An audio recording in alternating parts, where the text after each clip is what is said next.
Fala, meu povo, bem-vindo a mais um episódio do Reset, um podcast cristão que foi feito para abençoar a sua vida. Mas antes da gente começar, eu quero falar dos nossos patrocinadores, que é a Colab. Colab é uma escola de mídia para a igreja, onde você aprende a propagar o nome do Senhor Jesus, com curso de designer, marketing, redes sociais, gerenciamentos de redes sociais, entre outros cursos, tudo para glorificar o nome do Senhor através da internet. Com muita alegria, estou com um amigo, um companheiro que eu admiro demais, gente. Sempre a gente teve vontade de trazer ele para um podcast, mas Deus preparou tudo, né?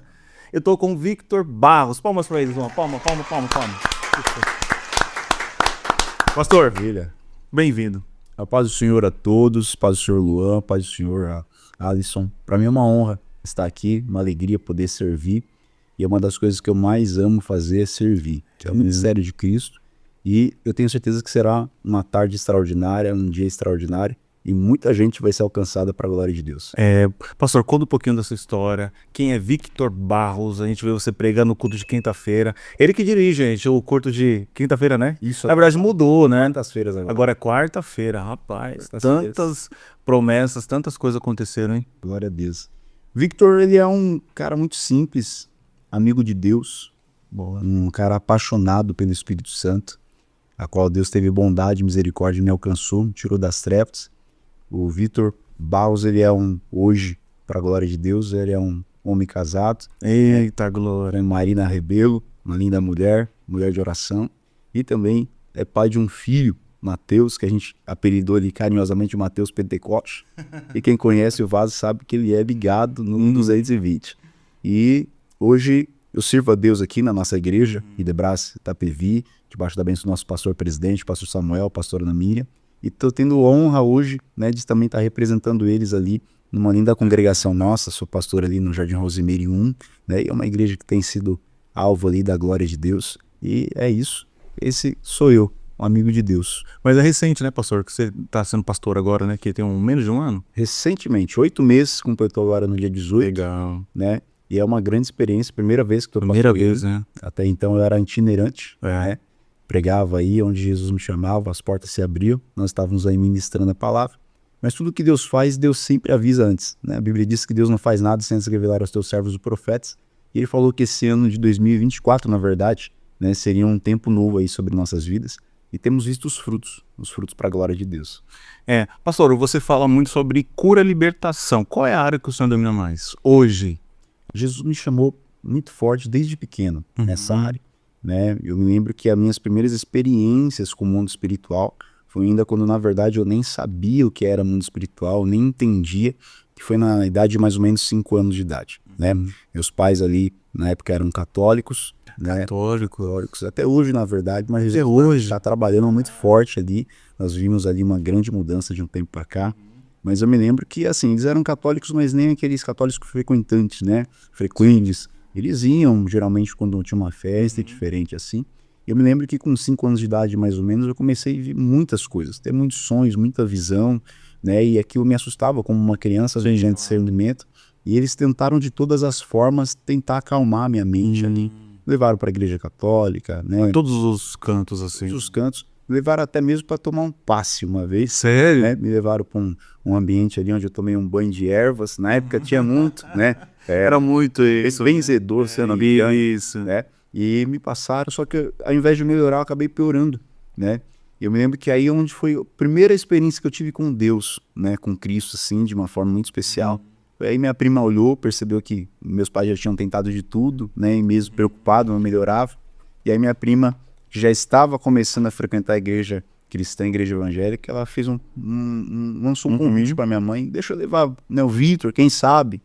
E eu me lembro que eu cheguei numa igreja chamada Paz e Vida, na cidade de Carapicuíba. Paz e onde Vida. eu cresci. E eu nem fiquei no culto, eu fiquei, na verdade, na igreja Kids, na igreja das crianças ali, desenhando, brincando com as outras crianças, ouvi ali uma palavra, teve um momento de oração também com as crianças. Mas eu me lembro que depois daquele dia, nunca mais eu tive aquela perturbação, aquela opressão sobre a minha vida. E ali, hoje eu entendo, né, que era desde ali que Deus estava querendo começar um ministério na área de cura e libertação comigo. E, basicamente, eu aceitei Jesus com 16 anos. 16 foi batizado. Com menos de um mês, eu fui batizado com o Espírito Santo. Foi um processo muito rápido. Eu lembro que teve algo que Deus falou comigo, que ele faria na minha vida em uns meses, ele não fez em anos na vida de muitos, e que ele faria em dias, ele não fez em meses na vida de muitos. E eu me lembro que mexeu comigo aquela palavra, na época muito leigo, primeiro amor, naquela, né, início da caminhada cristã. Eu me lembro que eu aceitei Jesus dia 19 de outubro de 2011. 19 de outubro de 2011. Então você tem quanto? 15 anos? 13 anos, 14 anos Acho que é agora. ao mesmo tempo que eu. Glória a Deus, ele passou. Então Jesus alcançou mais na mesma época. Glória a Deus. E com 30 dias buscando muito, né, a presença de Deus, aquela empolgação, queria que... Aquele primeiro amor, né? Aquele primeiro amor. E orando do meu jeito, sem saber muito orar. E 30 dias depois, no dia 18 de novembro, eu fui batizado com o Espírito Santo, né? Foram 30 dias e com 3 meses eu já comecei a pregar nas igrejas, né? Na verdade, comecei a pregar dentro do meu ministério, depois com 10 meses eu já comecei a pregar em outros ministérios, ministrando a palavra de Deus. E foi assim, né? Deus começou a me chamar para esse ministério e desde então não paramos. Não paramos, né? Não parou. E hoje você está dirigindo o culto de quarta-feiras, né? Ciclo de oração. Aqui nós temos o nosso Dia com Deus, né? Nosso pastor Bênção. Começa às 8 da manhã com consagração, depois dá uma pausa, tem a tarde da bênção, que as irmãs aí fazem um trabalho excelente, a gente vem aqui ajudar, fazendo alguns cultos aí, dando lugar para Jesus, e à noite acaba com o culto de ensino. Mas os melhores cultos são ciclo de oração, né? Ciclo de oração. Eu aprendi muito do que eu sei hoje no ciclo de oração. As minhas primeiras oportunidades. Acho que muita gente, né? Aprendi a marchar, aprendi a profetizar, né? Porque, na verdade, os cultos à noite, como eu estava começando, então é normal. Você dá a oportunidade mais para as pessoas que já têm uma experiência maior, né? Então eu corria para o círculo de oração. Eu lembro que eu me arrumava, colocava meu terno, minha gravata, eu corria para algum círculo de oração, porque eu estava sedento de Deus, eu queria ter oportunidade, havia algo jorrando dentro de mim, e eu queria compartilhar, né? A forma com que Cristo me resgatou. Foi algo muito forte. Eu era para ser um jogador de futebol, né? E aprovei ao Senhor me trazer para o altar, né? Me trazer aí para esse ministério de cura e libertação. Pastor, falando de batalha espiritual, qual é a sua experiência sobre batalha espiritual? Batalha espiritual. Assim, uma forte, porque você se converteu desde pequeno, então você foi subindo, né? Isso aí. Foi desde o primeiro momento que eu tive encontro com Cristo, né? E ele sempre falou comigo que onde eu chegasse, nações seriam impactadas, cidades seriam impactadas. Como eu disse, eu ia ser um jogador de futebol. Eu era jogador de futebol, né? Eu tinha empresário, eu tinha clube. Legal. Eu tinha, inclusive, uma viagem marcada para a Europa no ano seguinte, né? Antes de eu abrir mão de tudo. E eu me lembro que foi até engraçado isso aqui. Mexeu comigo e mexe comigo até hoje. Numa tarde da bênção, teve aquelas irmãs do rock, as irmãs da marcha, as irmãs do reteté. Ela chegou, irmã Genilda, lembra dela até hoje? É do nosso ministério? Não, lá de Osasco. E pensa numa missionária cheia do Espírito Santo, mineira, vive até hoje, tenho uma saudade muito grande dela. Eu me lembro que um dia ela olhou para mim e ela falou assim: Deus manda te dizer que tu entrarás em muitos estádios lotados. E na época eu já estava com a viagem marcada para a Europa, eu pensei, vou jogar na Champions League, né? Já imaginei aquela musiquinha da Champions, E ela olhou para mim e ela falou: eis que vejo você em muitos estádios abertos, ginásios, campos, multidões ouvindo você, só que eu olho para o teu pé e eu não vejo uma chuteira, eu vejo um sapato social. No lugar da bermuda eu vejo uma calça, no lugar da camisa de time eu vejo uma camiseta, uma camisa e uma gravata, e no lugar da bola eu vejo uma Bíblia, e Deus manda te chamar de atleta, mas atleta de Cristo. Tu entrarás em muitos ginásios, campos, estádios, mas vai ser para pregar a minha palavra, vai ser para glorificar meu nome. Na hora ali dentro de mim eu falei, tá repreendido em nome de Jesus, né? Porque era o seu sonho ser um jogador de futebol. Eu, desde 7 anos de idade, tentando aquilo, os pais investiram muito, a gente sabe, né, que passar numa peneira muito difícil, e eu, de fato, passei por várias, sem sucesso, até que um dia um clube olhou para mim, quis investir em mim, conseguiu um empresário. Meu empresário era o dono de uma das grandes transportadoras aqui do estado de São Paulo. Eu recebi um salário para isso. Imagina, agora que eu estava no nível que pouquíssimos conseguiam chegar, aí vem essa missionária e fala isso para mim, né? Na hora eu olhei assim, eu falei, dentro de mim, eu falei, tá repreendida, ela tá meio doida e tal. Mas a palavra de Deus, quando sai da boca de Deus, ela não volta vazia, né? Aí passou mais uma semana, aquilo começou a me mexer comigo. E Deus levantou mais um profeta, porque tudo que Deus fala, Deus confirma, né? E Deus levantou um profeta para falar, eu tô contigo nesse teu projeto. Mas se você tiver coragem de abrir mão do teu projeto para viver o meu projeto é maior que o teu. Eu lembro que eu cheguei em casa depois de um treino muito cansativo, de um dia muito desgastante de treino, e eu dobrei meu joelho ali, aqueles 5 minutinhos, sabe, para você descansar. Eu falei, Deus, se realmente o teu projeto é maior que o meu, eu abro mão do meu projeto para viver o teu. Só que tem uma detalhe, tua palavra diz que o Senhor cura. Então, se for para eu abrir mão do meu projeto, eu quero ver o Senhor curar através da minha vida. Se for para viver o teu projeto, eu quero ver pessoas sendo libertas. Eu quero viver o evangelho na sua plenitude.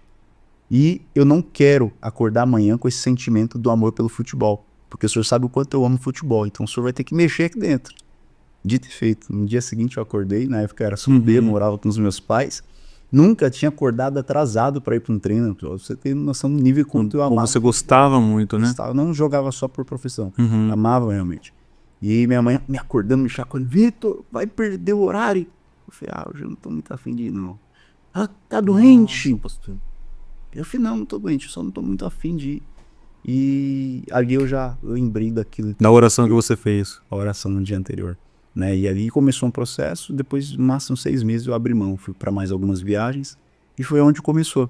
Porque aí a minha oração foi essa, se for para abrir mão, eu quero viver o evangelho na plenitude. Cura, libertação, transformação. E desde então temos vivido. Mas hoje, como que você vê o futebol hoje relacionado à igreja? Hoje mudou muita coisa. Eu tenho amigos.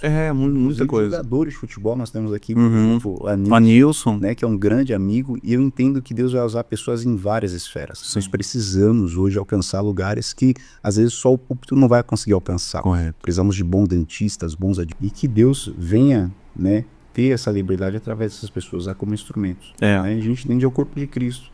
Então hoje eu gosto de futebol. Né? Você gosta ainda, não deixou de gostar de futebol, né? Mas não tanto aquela paixão que ele fez. Sim. De vez em quando chama... Tá, mas qual time você torce? Eu? O melhor do Brasil, Palmeiras. Lá Luan. Vou lá pastor, isso aí.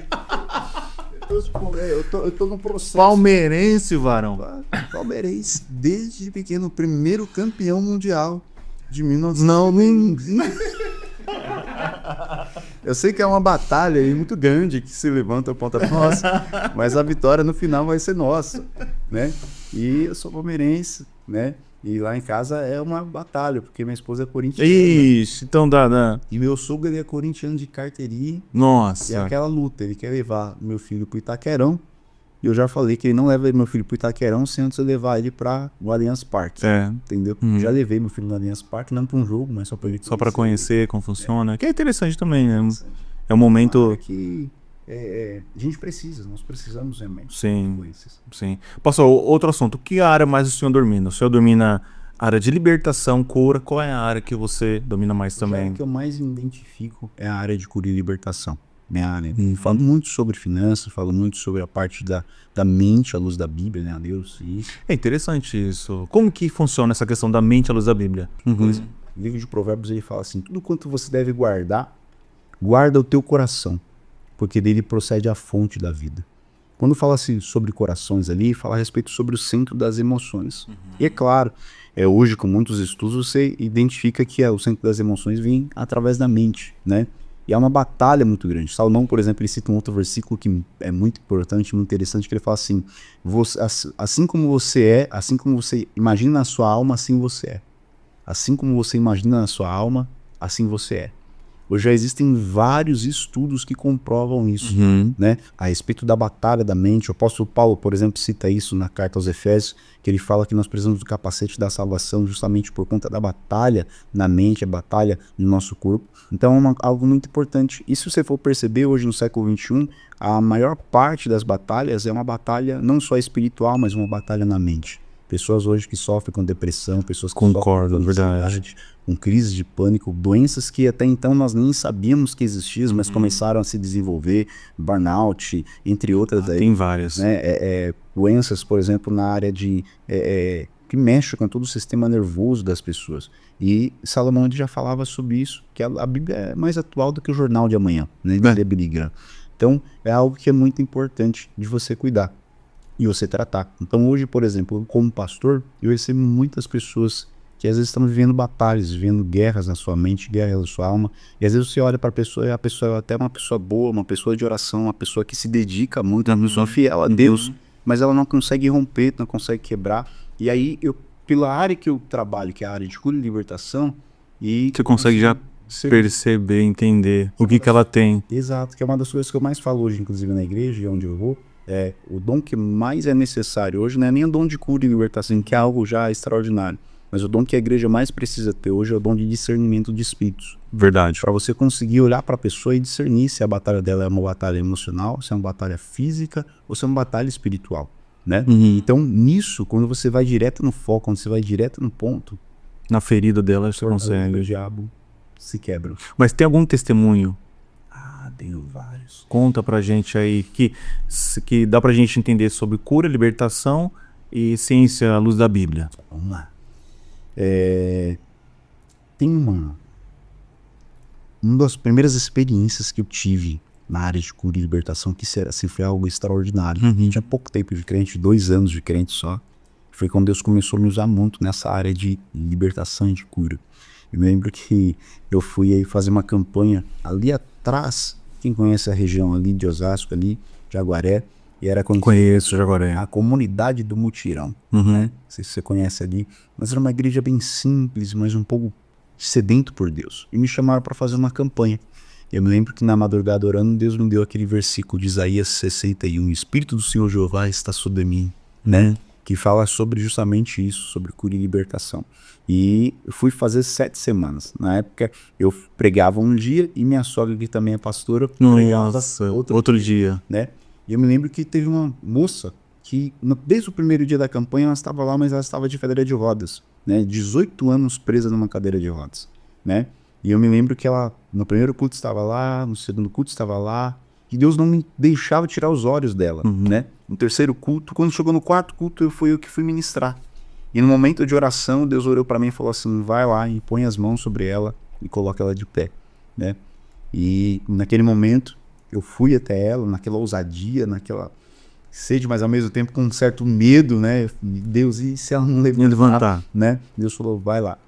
Eu coloquei as mãos sobre ela e no nome de Jesus, eu coloquei ela de pé e ela começou a andar, né? A igreja simplesmente se moveu porque todo mundo conhecia a história daquela jovem. Ela estava literalmente há 18 anos. Tanto é que os primeiros passos que ela deu foi com um pouco de dificuldade, porque uma pessoa que está há 18 anos numa cadeira de rodas, os seus músculos estão atrofiados, não funcionam mais, né? Então precisa ali, e simplesmente eu tenho até hoje uma foto dela, né? Que ela está ali em pé, em frente ao altar, juntamente com outras pessoas que tinham aceitado Jesus naquele dia ali. E desde então, nessa área, Deus começou a fazer muito forte. Pincelando a questão da mentalidade, eu já trato muitas pessoas que a dificuldade delas, ela vai para um culto, mas ela não consegue romper. E aí, nesse tratamento, onde entra para conversar e tal, a gente acaba identificando que a maior dificuldade dessa pessoa é a questão emocional. E aí é uma questão que você... Tipo, 90% das pessoas é tudo emocional, né? Depressão e vai indo. Hoje muita gente tem traumas. Traumas, né? Traumas. E você precisa, num certo momento, principalmente quando você tem um encontro com Cristo, você precisa ressignificar isso. Né? Eu sou uma pessoa que eu tinha tudo para dar errado. Eu cresci numa família literalmente, onde o ambiente era um ambiente de muita guerra, era um ambiente de muita discussão, um ambiente de muita batalha. Eu cresci, para você ter noção, e aqui é um testemunho forte, que entra a questão da neurociência também. Eu me lembro que quando eu cresci no quintal dos meus avós, na cidade de Carandiba. E meu avô, um nordestino muito sangue quente, né? E como nós morávamos no mesmo quintal, ele brigava muito, ele era muito bravo, muito nervoso. E teve uma vez que minha mãe conta essa história, que ela estava grávida de mim ainda na barriga. E meu avô, num momento de ira, num momento de muita raiva, ele chuta a barriga da minha mãe, amaldiçoa, no meu caso, eu que estava ali, e diz, esse menino, e proferiu várias palavras de maldição ali, tomara que ele morra, né? Tanto é que minha mãe teve que ir depois para o hospital, com medo de ter acontecido alguma coisa, graças a Deus não aconteceu nada, e eu nasci. E eu cresci nesse ambiente, durante muitos anos eu cresci no quintal dos meus avós. Então todos os dias eram palavras pesadas a meu respeito, palavras que falavam que eu não ia dar certo, que eu não ia conseguir, que eu ia ser um morador de situação de rua, que tudo de mal ia acontecer para mim, que eu não ia prosperar, que eu ia ser um alcoólatra, que eu ia ser tudo de ruim. E eu cresci com aquilo. E até certo ponto da minha vida eu acreditava, porque eu olhava para o cenário da minha parentela, muitos tios meus com problema de alcoolismo, muitos tios meus que casavam, divorciavam, muitos tios meus com a família totalmente destruída. Tipo uma maldição. Uma maldição na família, né? E quando eu entreguei minha vida a Cristo, com 16 para 17 anos, eu ainda vim com essa batalha muito forte dentro de mim, desacreditando de quem eu era, desacreditando do que Deus podia fazer em mim. Eu tinha uma promessa, mas ao mesmo tempo, quando chegava a certos momentos que eu sentia que eu ia romper, que chegava um momento que eu cumprir, eu recuava. Tinha medo, né? O medo. Era um bloqueio muito forte. Por quê? No meu subconsciente, aquelas palavras estavam muito fortes ainda. Você não vai conseguir. Não vai dar certo. Você nasceu e você não consegue prosperar. Porque ninguém na minha família prosperou. Ninguém na minha parentela rompeu, até hoje rompeu. Ninguém. O único que conseguiu sair daquela caixinha foi eu. Né? Então, por quê? Pela força do Espírito Santo, mas eu consegui também mudar. Porque olha que interessante. Mesmo depois de ter entregue minha vida para Jesus, mesmo depois de ser batizado com o Espírito Santo, mesmo depois de ter um conhecimento da palavra, ainda assim eu vivia guerras muito fortes dentro de mim. Internas, né, pastor? Internas. E aí, teve um momento que é onde a chave virou. Que é eu que entendi. Se eu não ressignificar os traumas, se eu não for na origem e entender que maior do que o meu trauma é a palavra que Deus liberou, porque aqui entra, aqui mexe. Mateus capítulo 14 vai falar, e aqui é uma área que mexe a questão emocional. Olha o que a emoção pode fazer com um camarada. A Bíblia diz que tem uma tempestade, os discípulos estão atravessando, de repente vem Jesus sobre as águas. Sim. Aí Pedro se levanta e fala, se é tu mesmo, manda aí. Não sinal, deixa eu ir andar sobre as águas. E aí Jesus olha e fala assim, então vem. Olha a palavra de Jesus para Pedro. Vem. Só que o texto vai dizer que quando Pedro começou a andar, andou normal. Mas eu tenho um versículo que mexe tudo e muda tudo. Que ele fala assim, e sentindo o vento forte, teve medo e começou a afundar. Agora, olha que mistério. Enquanto ele ouve a palavra que sai da boca de Jesus, ele anda sobre as águas. Mas quando ele começa a dar mais atenção para o sentimento dele, ele começa a afundar. Forte. E tem muita gente que tem promessa e está me ouvindo agora e vai me ouvir, que a pessoa tem uma promessa, tem um decreto de Deus, tem tudo para dar certo, tem bons pastores, tem boas igrejas, tem uma estrutura familiar maravilhosa, mas ela não consegue romper. Por quê? Porque ao invés de ela se apegar à palavra que Jesus liberou para ela, ela se apega aqui ao sentimento dela. E aí o sentimento faz Pedro começar a afundar. Mas a palavra de Jesus faz Pedro começar a andar. E voltando àquilo que eu estava falando, eu tinha tudo para ser aquilo. Só que eu lembro que mudou. Teve até um testemunho lindo, que eu estava 2 anos atrás no aniversário do meu filho, e os meus avós estavam no aniversário. E eu lembro que teve um momento que meu avô chegou para mim e falou assim, eu fiquei sabendo que você agora é pastor de igreja, né? Que legal. E você não pode orar por mim? Porque eu tô sentindo algumas dores aqui, e a sua avó também tá com umas dores. Eu me lembro que... Olha que legal. Avô, daqui a pouco eu oro, né? No finalzinho ali eu faço essa oração para ver se ele realmente queria. E eu me lembro que aí mexeu muito comigo, porque a gente tava na festa e tal, então depois você ora. Quando tava acabando a festa, ele tava para ir embora, ele chegou em mim de novo e falou, poxa, se não der para você orar, não tem problema, né? Eu falei, não, eu vou orar sim.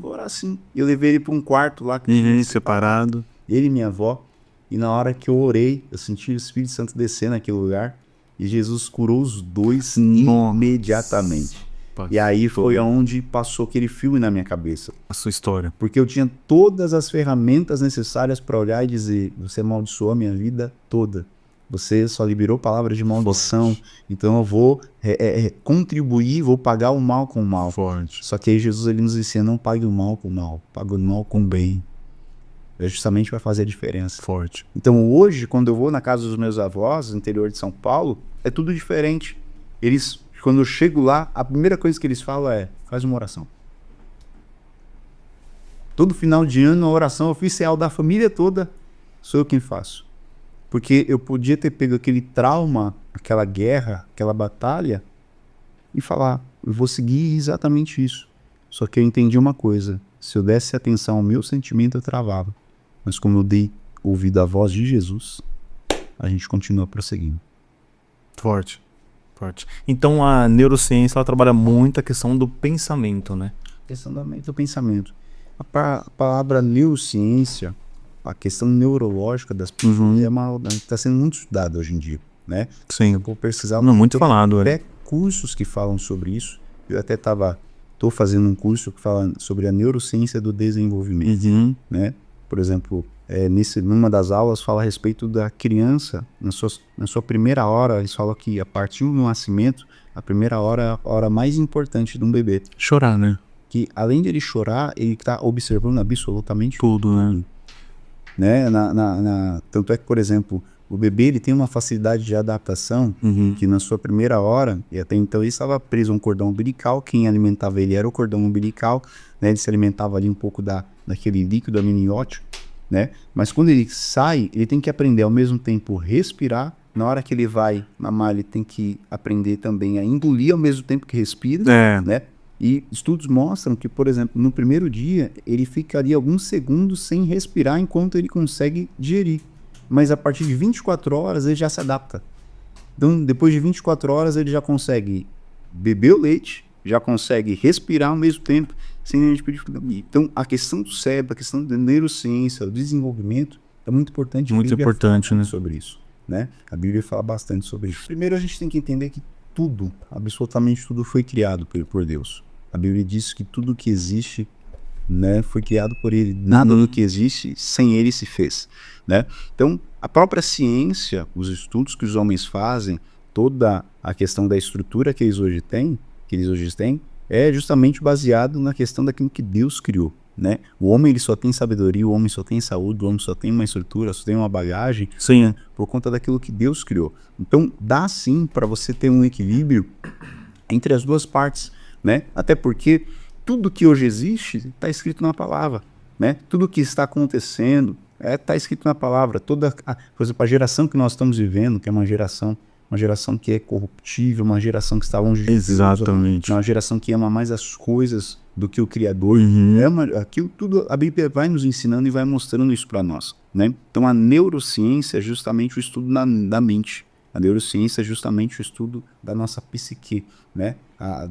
As nossas criações cognitivas. Comportamento, né? Todo o nosso comportamento envolve isso. E é por isso que Salomão fala, assim como você imagina na sua alma, assim você é.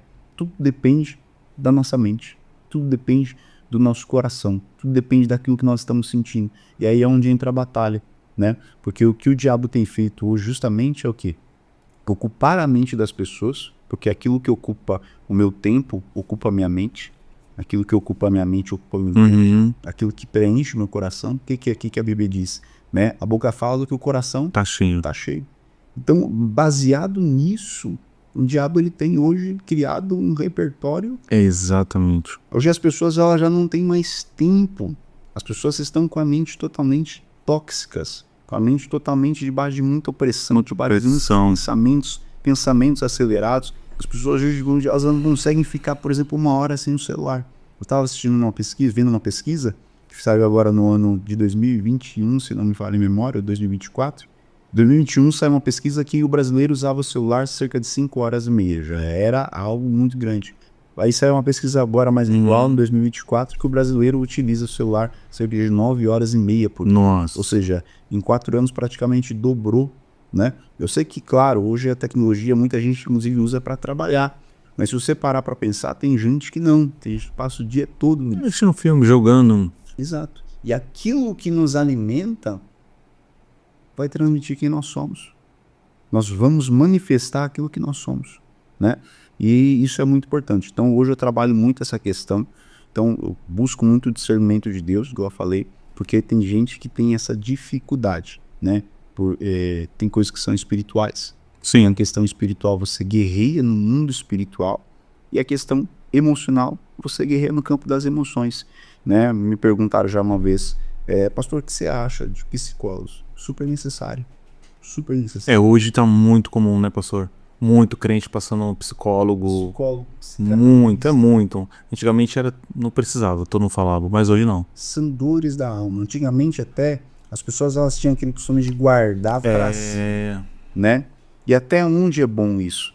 Até onde isso é interessante? É claro que tem coisas que você não precisa falar pra todo mundo. Quando a gente fala para quem não é evangélico, não é crente, quando a gente fala de mundo espiritual, as pessoas já pensam na questão de filme, né? Aquela questão de a pessoa flutuando, né? O mundo espiritual ele é mais real do que o mundo físico, até porque a Bíblia diz que tudo foi criado no mundo espiritual. O apóstolo Paulo cita certo versículo e fala assim, nós estamos assentados com Cristo nas regiões celestiais. Então tudo foi criado primeiro no Espírito. Deus é Espírito, né? E então sim, o mundo espiritual é extremamente real. E eu vou contar aqui uma experiência que eu tive com o mundo espiritual que, olha, vai assustar muita gente. Alinhando um pouquinho com a questão, por exemplo, financeira. Alguns anos atrás, eu me lembro que Deus queimou no meu coração muito forte para a questão de semear na área de missões, departamento missionário. Eu me lembro que eu pesquisei uma instituição ali na África e eu adotei uma criança africana. Que legal. Como funciona para adotar? Mensal, você vai dando um valor mensal para ajudar. Isso. Né? Não é adotar para si mesmo, morar com você, não. Isso, eu só estar lá, né? Eu fiz pela Fundação Missão África, IEA, né? E ali você faz o seu cadastro e você seleciona ali uma contribuição por mês. Ou você pode dar uma contribuição isolada, só aquele mês. Eu, no caso, adotei uma criança e eu mandava todos os meses um valor que era suficiente para a alimentação daquela criança. Eles até mandavam uma carta com o nome da criança. Ó, esse aqui, no caso, meu filho adotivo é o Regis, né? E mandavam pra gente essa carta e mandavam sempre ali a atualização de como estava o crescimento, os estudos, a alimentação, né? Isso é muito interessante. Só que eu me lembro que no primeiro mês que eu ofertei, isso aqui mexeu muito comigo porque abriu a minha visão. Porque tem gente que pensa que, por exemplo, a questão de finanças é uma questão simplesmente natural. E não é. É uma questão espiritual. Espiritual também. Muita gente não prospera porque existem prisões no mundo espiritual. Muita gente não consegue romper. A pessoa tem tudo para dar certo, mas é porque existem algumas cadeias e eu vou te provar. Eu me lembro que eu tinha acabado de ofertar naquele mês. E eu tinha o costume de ir depois do culto, né? Que a gente gosta de comer. Pra pizzaria. E tal. Restaurante. Eu lembro que minha esposa falou, passa também no mercado ali e tal. E eu fui no mercado, na época eu morava em Osasco. E quem é da região ali vai saber que é o antigo Walmart ali, hoje acho que é um outro mercado. Não tem mais, né? E eu fui lá, deixava o carro no estacionamento do shopping e ia naquele mercado. Quando eu estava saindo, já era um dos últimos a sair e tinha um morador em situação de rua. Ali tinha um guarda do shopping e eu estava indo no meu carro. E esse morador em situação de rua chegou para mim e pedindo dinheiro. Eu falei, dinheiro eu não costumo te dar, mas se você quer alguma questão, um alimento, alguma coisa, a gente vai lá e compra para você. E eu comecei a conversar com ele, comecei a falar sobre Jesus para ele. E eu falei, eu posso orar por você? Ele aceitou. Na hora que eu coloquei as mãos sobre a cabeça dele, um demônio manifestou. Nossa, no meio da rua. Dentro do estacionamento do shopping, né? Que era ligado ao mercado. Sim. E naquele momento, eu olhei para ele e falei, Satanás, eu te dou uma ordem, sai no nome de Jesus. Eu estava já cansado, de um dia muito cansativo de trabalho. Ele olhou para mim e deu risada. E falou, Satanás? Demônio? Eu sou muito mais do que demônio. Eu tenho cabeças na minha mão. E quando eu olhei para os olhos dele, quem já mexeu com fogão em casa, sabe quando aquela chama do fogão assim, às vezes fica mudando de cor, fica laranja, fica meio amarela, fica meio azul. E os olhos dele estavam daquele jeito, mudando de cor. E eu olhei para ele e eu falei, não importa. Eu falei, qual é o seu nome? Ele olhou para mim e falou assim, Condor. Eu olhei e falei, rapaz, eu nunca vi isso na minha vida. Eu já trabalhei com vários trabalhos de libertação, cura, já repreendi muitos demônios com vários outros tipos de nome, mas Condor. Eu falei, não importa de onde você vem, não importa quem você é, pega o teu lixo e sai. E repreendi. Ele caiu no chão de novo, ainda naquela persistência, eu coloquei as mãos de novo sobre ele e repreendi aquele mal até que ele foi liberto. Depois eu orei por ele, ele renovou a aliança com Jesus, né? Só que aquilo ficou na minha cabeça. Eu falei, poxa, eu fui pesquisar na internet e não achava nada sobre essa entidade, sobre esse demônio. Até que no dia seguinte eu tinha aula de teologia. E meu professor na época de teologia era um cara muito especialista nessa área. Também não apenas teólogo, mas na área de cura e libertação. E ele falou, você mexeu com alguma coisa na África? Eu falei, sim, esse mês agora eu adotei uma criança lá. Ele falou, então foi isso. a sua oferta aqui no Brasil para alcançar uma criança na África. Fez um demônio isso aqui. Nossa, de lá pra se cá. manifestar aqui. Então ele fica tentando se cercar, sabe? Exatamente. Paralisar, né? E a questão do perguntar o nome, porque na hora que eu estava repreendendo ali, que ele deu risada, que ele falou sobre isso, eu lembrei daquela passagem de Jesus, quando chega em Gadara, né?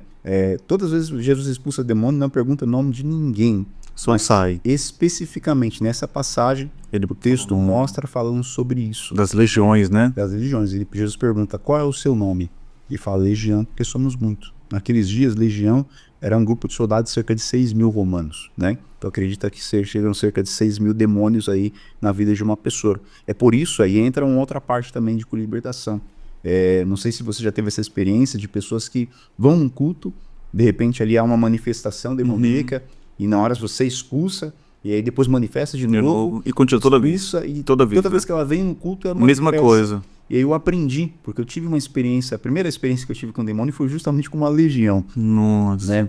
Eu estava na igreja e me chamaram para ir expulsar um rapaz aleatório que estava passando na rua, foi buscar socorro. Ele falou, você é pastor? Eu falei, né, cara, nem cooperador ainda, né? No mês da minha fé.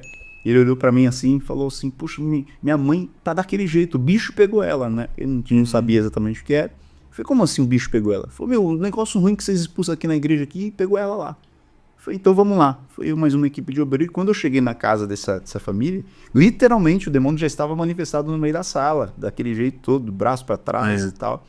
E na hora repreendi. Falei, nossa, foi super fácil, né?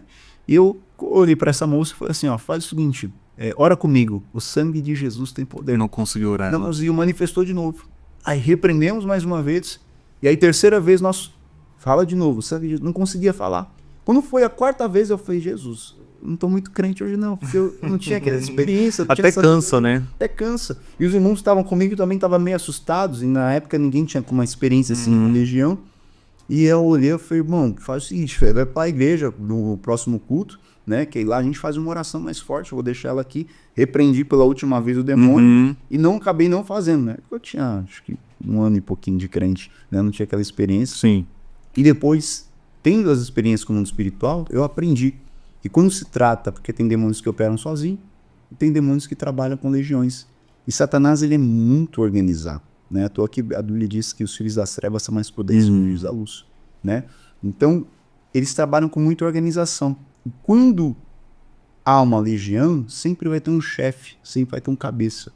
E eu aprendi no meio da caminhada que quando se trata de uma legião ou de demônios que tem mais de um demônio no corpo de uma pessoa, você precisa o quê? Você chama o chefe da cabeça, porque senão você fica toda hora, sai, e aí um sai, mas aí tem outro, sai, não sai.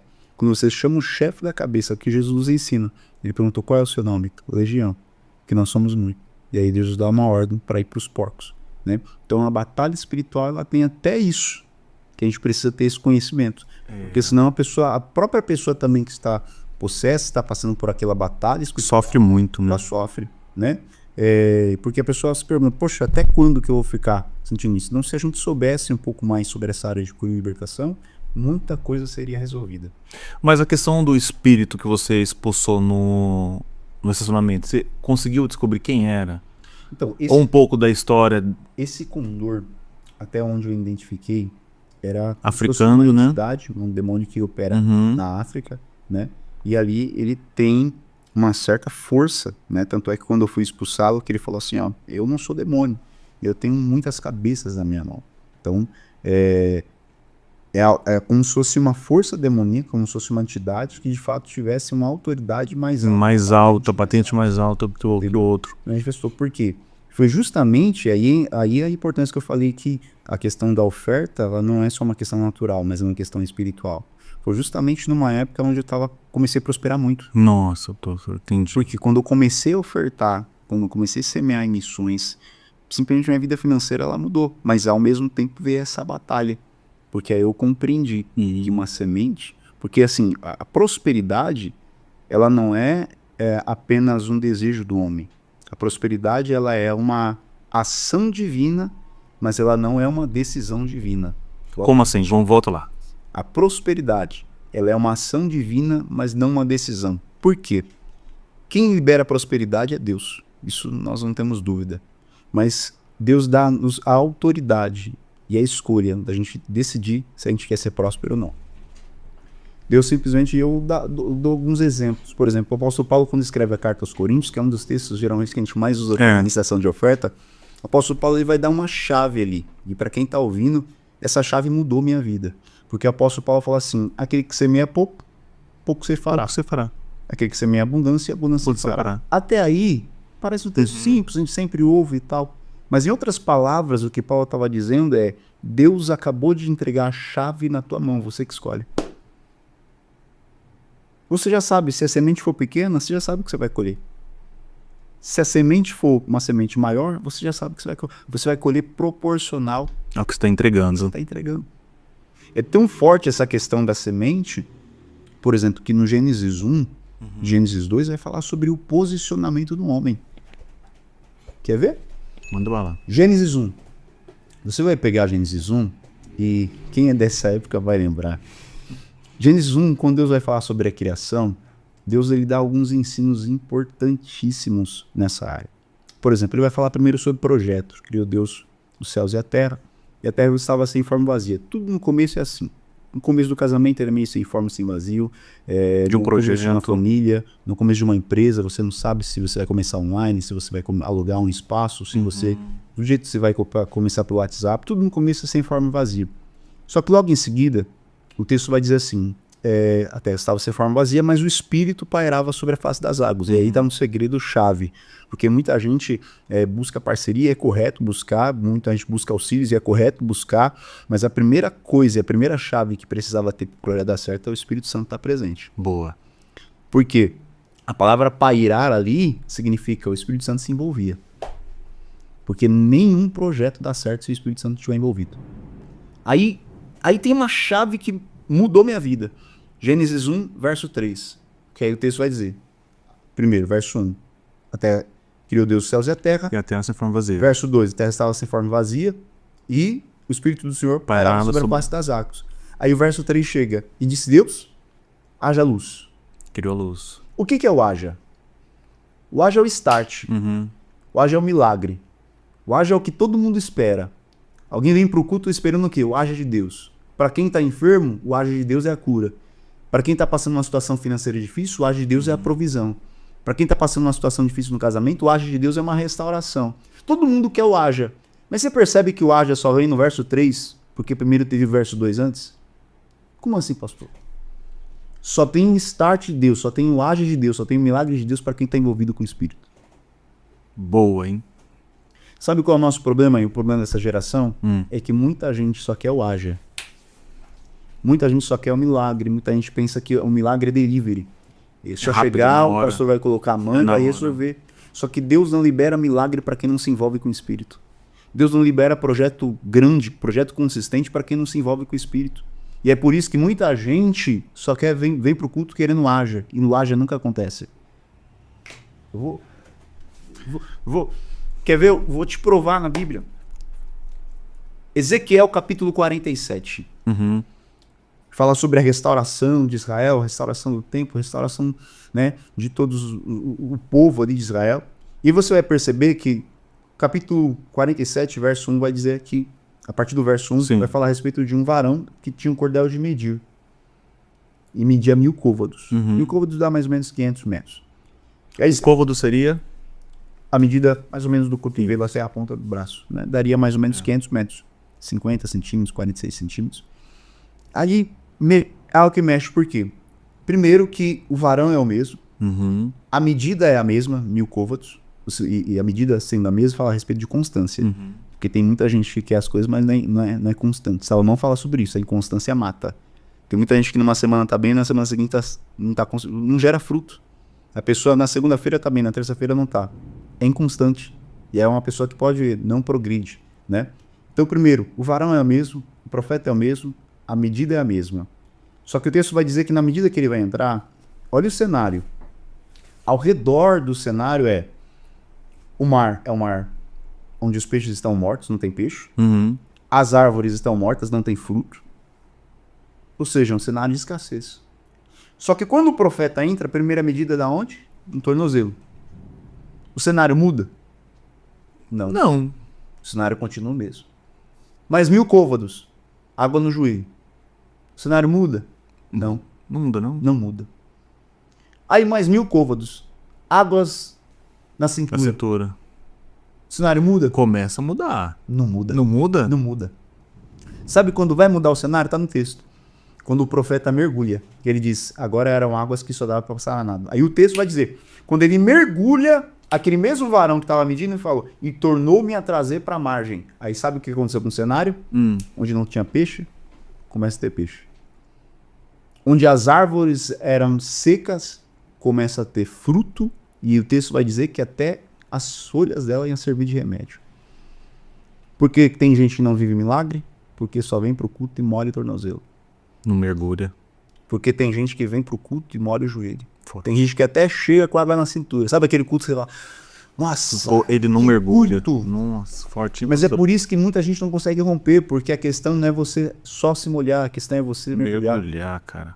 Porque quando você mergulha, fala a respeito da força da correnteza, Deus te levando. Se aprofundando. É você literalmente se deixar aí. Então tem muita gente que tem 10, tem 15, tem 30 anos de crente. Sempre é o mesmo, Que não a muda. vida não muda, não consegue romper. A pessoa tem tudo, a pessoa é sábia, inteligente, se formou, a pessoa tem capacidade, tem amigos que ajudam. E por que não rompe? Porque só tem água no tornozelo, água no joelho, água no ombro e nunca mergulha. E aí entra essa questão. Voltando no livro de Gênesis, você vai perceber que o quê?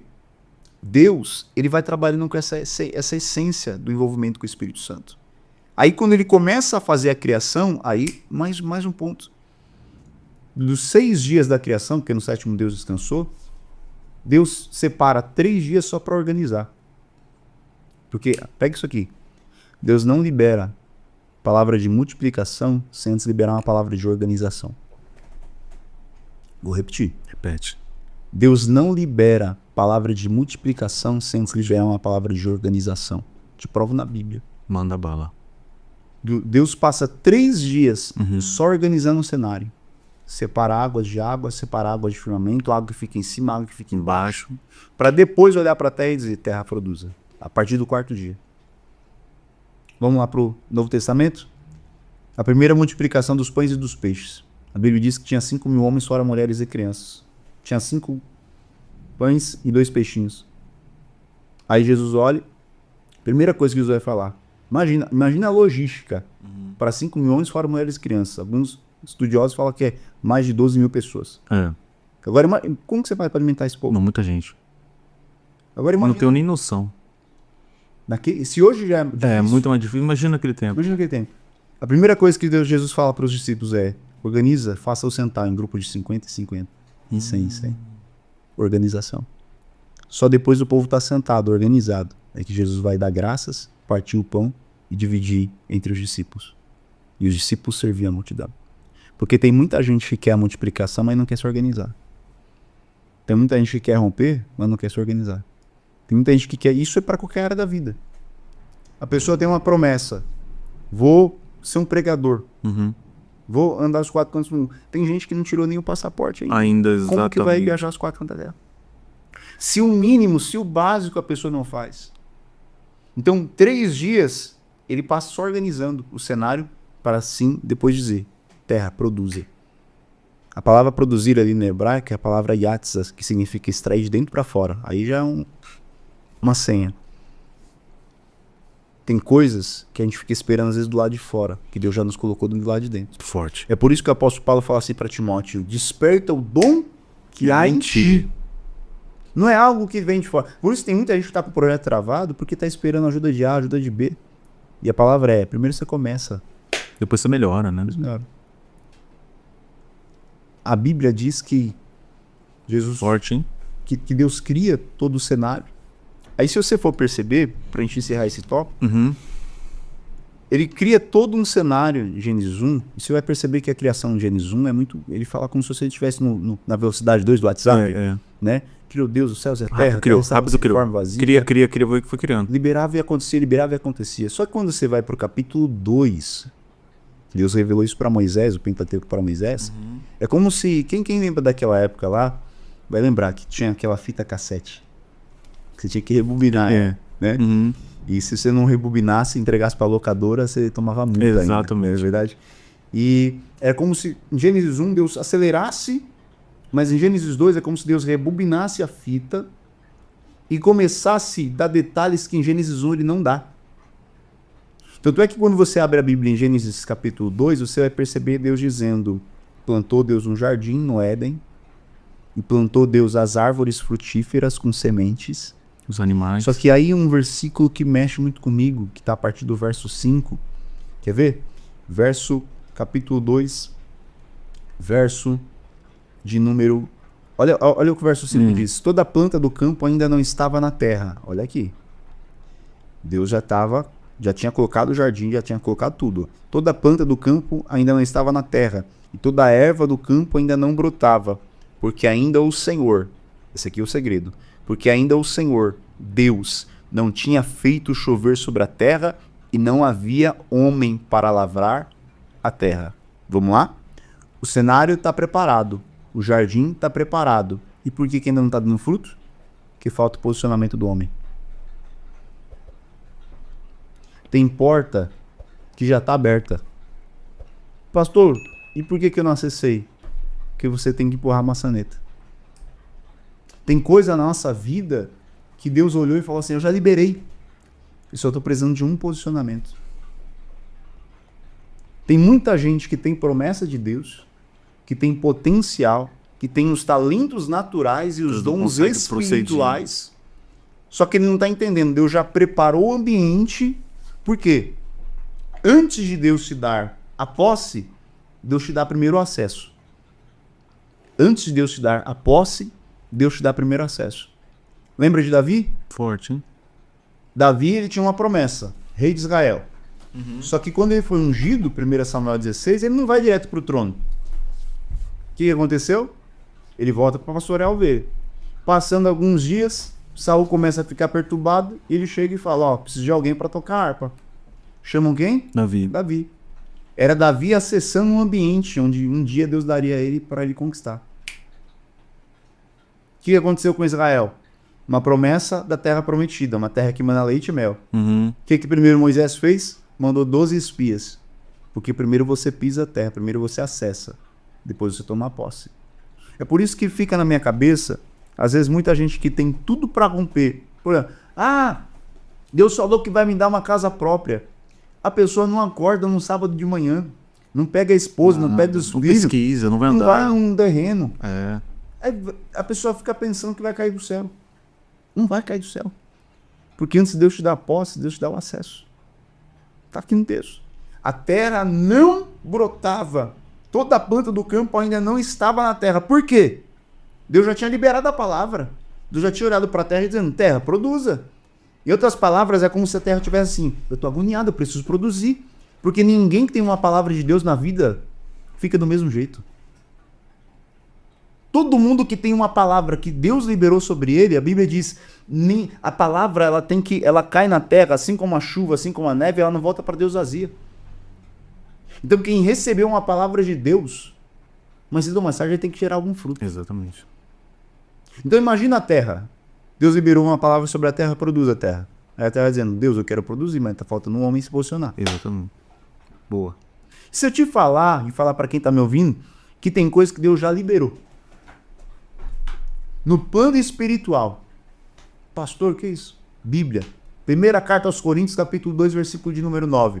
Aquilo que o olho não viu, aquilo que o ouvido não ouviu, aquilo que não subiu ao coração do homem. No texto não diz é o que Deus preparará. O texto diz é o que Deus preparou, o verbo do passado. Já está tudo pronto. Tudo preparado.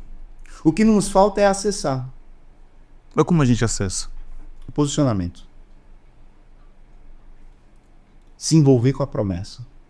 Se mergulhar. E mergulhar. Então, posicionamento, se envolver com a promessa e mergulhar.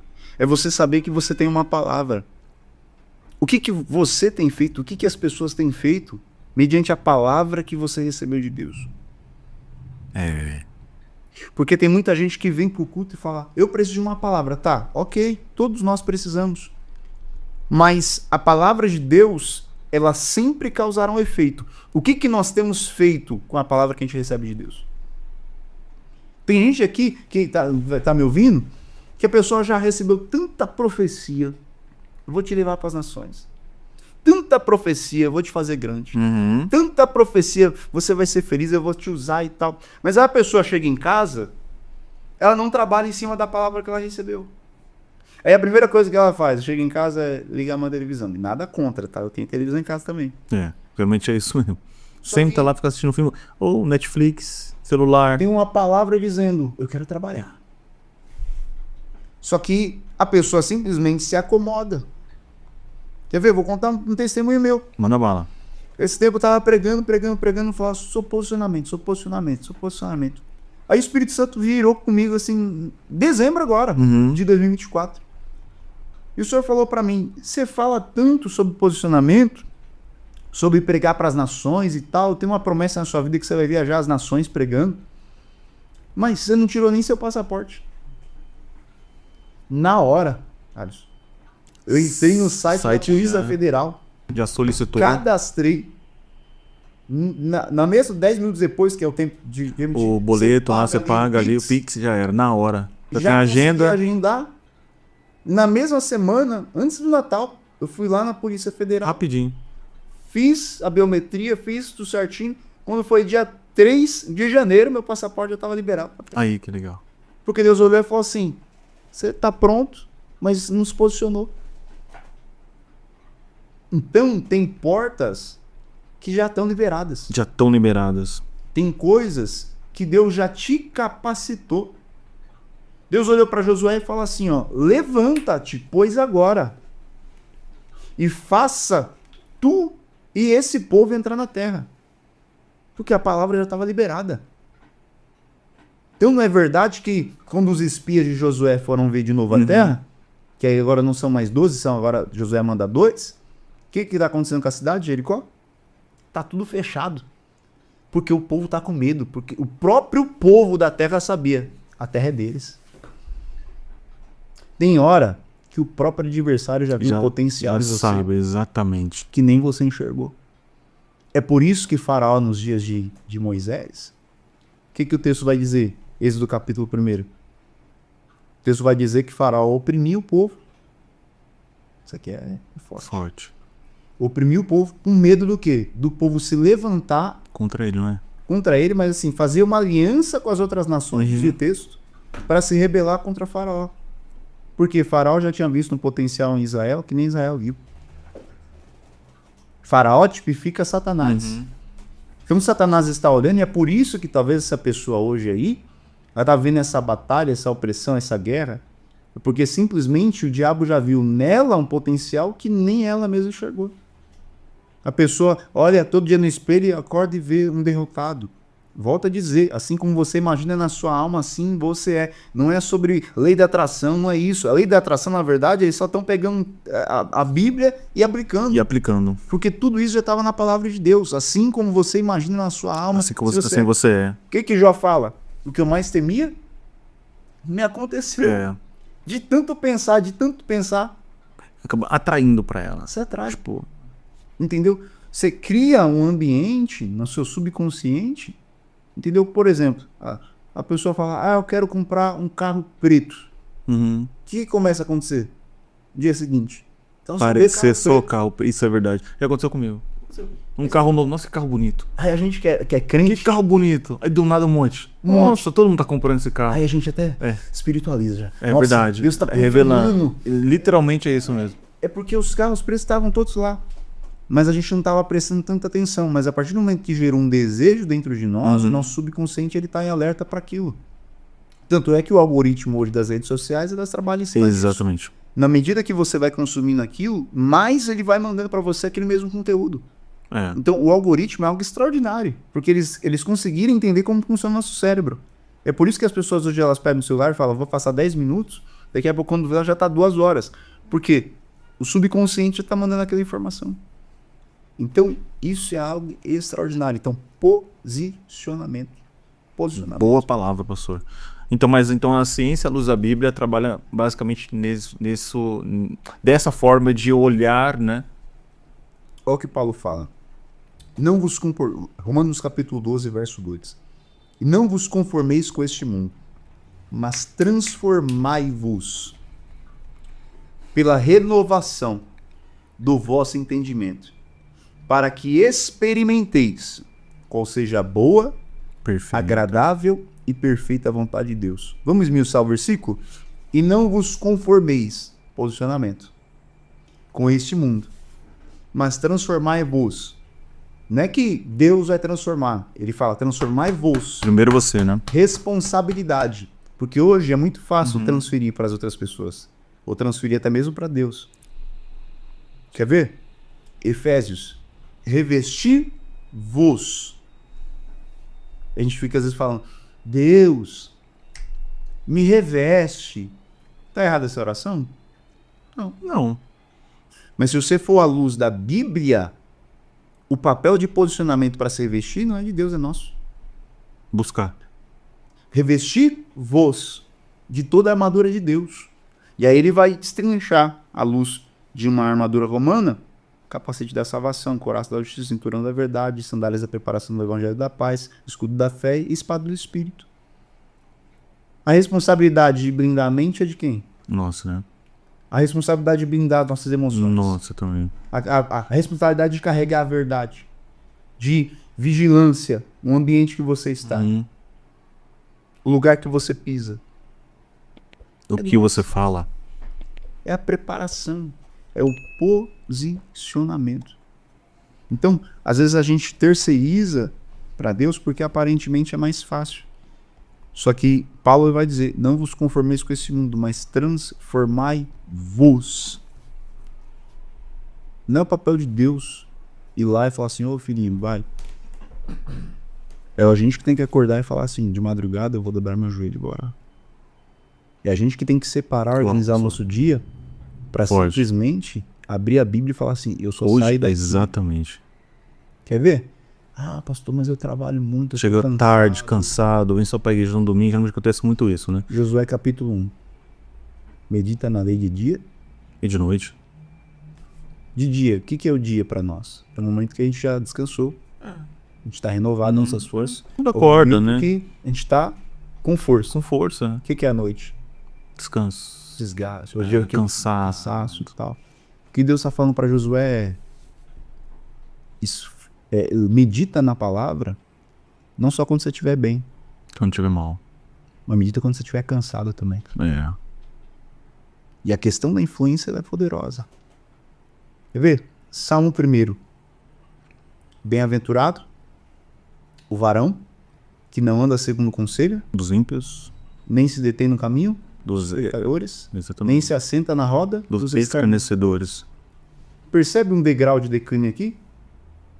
Vamos lá, vamos refazer de novo. Vamos esmiuçar? Existem 3 verbos de ação. Tá. Bem-aventurado o varão que não anda segundo o conselho dos ímpios. Tá. Ímpios. Nem se detém no caminho dos pecadores. Pecadores. Nem se assenta na roda dos escarnecedores. Existem 3 verbos de ação aqui. Tá. Andar, deter, sentar-se. Sentar. Aqui é um sinal de declínio espiritual. Porque ele vai dizer, bem-aventurado o varão que não anda. Primeiro, a palavra andar fala a respeito de movimento. Sim. Você percebe que tem gente que numa semana tá bem, Outra tá semana andando, mal. tá marchando, tá orando, tá subindo montes. E aí ela começa a dar ouvido para quem não deve. E aí o que começa a acontecer? Bem-aventurado o varão que não anda segundo o conselho dos ímpios, nem se detém. Automaticamente a pessoa que estava em movimento começa a diminuir o ritmo, percebe? Sim. Numa semana para outra a pessoa começa a faltar um culto, daqui a pouquinho já não tá mais na Não tá. oração. Exatamente. Escola dominical, não cai no ensaio de jovens, não tá indo mais, vai indo. É sutil. É de uma forma sutil. Então, a pessoa que estava andando já não está mais andando. Já está se detendo. Deter, a palavra deter é que significa parar. Reduzir a velocidade. Por último, ele vai dizer, e nem se assenta na roda do escarnecedor. Se assentar, falar a respeito de um ambiente de comodismo. Uma pessoa que estava em movimento, por dar ouvido para o que não deve, começou a diminuir a velocidade. Daqui a pouquinho já estava se assentando onde não deveria. Porque nada começa do dia para a noite. Alguém que às vezes talvez olhe e fala assim, nossa, mas fulano caiu. Não foi do dia para a noite. Forte. O diabo, ele tem paciência. Se tem uma coisa que o diabo tem, É paciente. diferente de nós, é paciência. Ele olha e ele vai cercando. A Bíblia mesmo fala sobre isso. Está ao nosso derredor. Então ele vai lançando, ele vai oprimindo, ele vai criando situações, ele vai usando pessoas. E se você não toma cuidado, aí você fala, Essa é besteira, tudo bem. só hoje eu não vou. Só que o dia seguinte Acontece a mesma coisa. vai surgir algo mais interessante. Eu me lembro de uma experiência que eu tive sobre oração, que minha esposa ela tinha ido para casa da minha sogra passar o final de semana, porque mulher, você sabe que só faz cabelo com a cabeleireira dela. Sim. E não adianta, você pode ter outra cabeleireira, ela só faz com o dela. E ela, não, porque eu tenho que ir para fazer meu cabelo. Eu falei, então vai, filho. Aí ela ia dormir de um dia pro outro e ia voltar no dia seguinte. E eu me lembro que eu fui para agradar a varoa, estava em casa. Eu me lembro que eu tinha passado o dia todo trabalhando, tava cansado e tal. Quando foi por volta das 2 horas da manhã, eu pensei, já que a minha esposa vai chegar amanhã, de tarde, eu vou já dar uma geral na casa, eu vou Limpar, lavar a louça, daquele trato. dar aquele trato, faxinar, que quando ela chegar, ela já vai chegar alegre, feliz, né? E já vai, não vou precisar fazer nada. Varão, você gosta de varrer casa? Hoje ninguém gosta, né, pastor? Eu não gosto. Eu não gosto de varrer casa. Acho que ninguém gosta. Só que, porque a gente gosta de casa limpa, mas eu não varrer casa. Não vai. A gente gosta de comer, mas Não gosta de cozinhar, fazer. Entendeu? Tem gente que gosta, né? Eu não gosto de varrer casa. Eu não gosto de organizar casa. Eu faço porque é necessário Tem que fazer. fazer. Na hora que eu tô com a vassoura na mão, varão, 2 horas da manhã, o Espírito Santo falou, a sua carne odeia tanta oração, que você prefere fazer aquilo que você não gosta do que orar. Forte isso aí. Forte, hein? Tem hora que é pra fugir da oração, Você cria todas A gente- outras coisas pra não orar. a gente faz até aquilo que a gente geralmente não gosta, só pra não orar. Porque oração é guerra. Oração é humilhação para nossa carne. Oração é você subjugar a sua vontade, o seu ego, os seus desejos a Deus. O apóstolo Paulo ele fala assim, eu esmurro o meu corpo, eu coloco ele debaixo de servidão. Tem dia que a gente não quer Não orar. quer. Só que se a gente não dominar, ou é o corpo que domina a gente, ou é a gente que domina o nosso corpo. Isso é verdade. Então aí entra mais uma questão. Posicionamento. Acho que o posicionamento muda tudo, né? Posicionamento dá. Muda tudo. Eu, quando comecei a exercer essa questão da área de cura e libertação, eu tinha uma rotina de oração muito forte. Na época, eu era mais jovem, né? Mais saúde e tal. Eu me lembro que eu tinha um propósito com Deus que eu dobrava o joelho meia-noite e eu só levantava do joelho 6 horas da manhã. Passava às vezes mais do que isso, 10, 12 horas ali. E é muito Bem- pro monte, né, pastor? Muito. Trancava, É. né? Ficava lá. Eu me lembro que depois que eu casei, teve uma vez que Deus me visitou e falou assim, eu tô com saudade de você orar. Eu falei, não, tô orando ali, né, 1 horinha por dia e tal, às vezes quando dá, eu oro mais um pouquinho, né? Deus falou assim, mas eu tô com saudade daquele Vitor, que passava a madrugada comigo, dizendo que me amava. Eu falei, Deus. Aí eu fui tentar negociar, né? A gente é bom de negociação. Eu falei, Deus, mas agora eu sou pai, sou casado. Aí Deus me pegou, que aí ele olhou pra mim e falou assim, então quer dizer que aquilo que eu te dei tá ocupando meu espaço? Então quer dizer que agora aquilo que era pra você mais festejar, que era pra você mais se alegrar, agora se tornou uma pedra de tropeço pra você buscar minha presença. Porque a gente vai saindo do lugar da oração. Exatamente. A gente não vai percebendo. Se a gente não tiver aquela postura de Ezequiel 47, É isso. de mergulhar, a gente não consegue. Pastor, muito bom, hein? Hoje o tema desse episódio, você daria qual tema? Eu falaria Porque a gente falou sobre posicionamento, mergulhar. E qual foi outro? sobre a área da neurociência que a gente comentou. Comentou bastante. De verdade, eu falaria que isso é um episódio sobre vida cristã. Porque tudo aquilo que a gente conversou, essa conversa que foi maravilhosa, Muito boa. fala a respeito disso. Porque tem gente, e eu sou um cara que eu amo muito Jesus, amo muito a palavra, muita oração, mas eu entendi que não dá para espiritualizar tudo, Exatamente. entendeu? E hoje nós vivemos numa geração onde muitos não têm a autorresponsabilidade, onde as pessoas simplesmente sempre vão encontrar um culpado, mas nunca o culpado é ela. Ou é Deus, ou é o diabo, ou é alguém que foi Outra pessoa. né? Mas a questão da autorresponsabilidade que as pessoas hoje elas não estão tendo. Então hoje, eu tenho falado isso muito lá na congregação onde eu estou pastoreando, sobre autorresponsabilidade. Sobre se não quiserem fazer, tudo bem, eu faço. Se ninguém quiser ir, tudo bem, eu vou. Porque isso fala a respeito de reino. É reino. O próprio exemplo, o maior exemplo de todos foi o nosso Cristo. A Bíblia diz assim, que ele mesmo sendo Deus, não teve por usurpação ser como Deus, mas aniquilou-se de toda a sua glória e se fazendo como homem teve uma morte de cruz, a ponto de Deus se agradar dessa morte e dar a ele um nome que é sobre todo nome. Forte. Posicionamento. Homens tentaram. Deus levantou reis, Deus levantou sacerdotes, Deus levantou juízes, Deus levantou profetas, mas ninguém conseguiu resolver o problema do pecado. Aí Jesus se levantou e falou, deixa que eu vou. Deixa que eu resolvo. É pelo sangue de Jesus.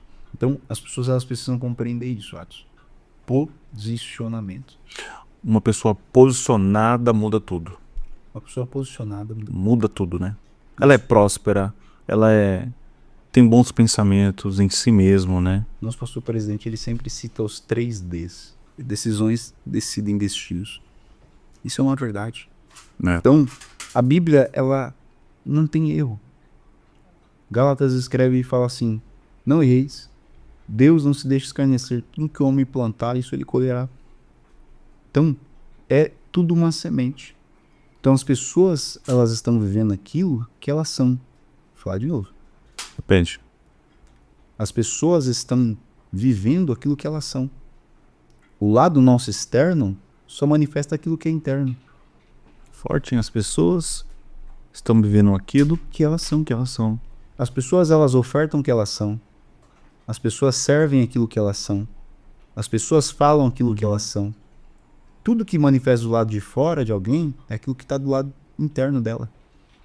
Se a pessoa não arruma... Muito briguenta, muito... Ela é... Se a pessoa... Interessante, professor. Ela não arruma a cama, é porque dentro dela há uma desorganização. Isso é interessante, porque eu tenho um costume.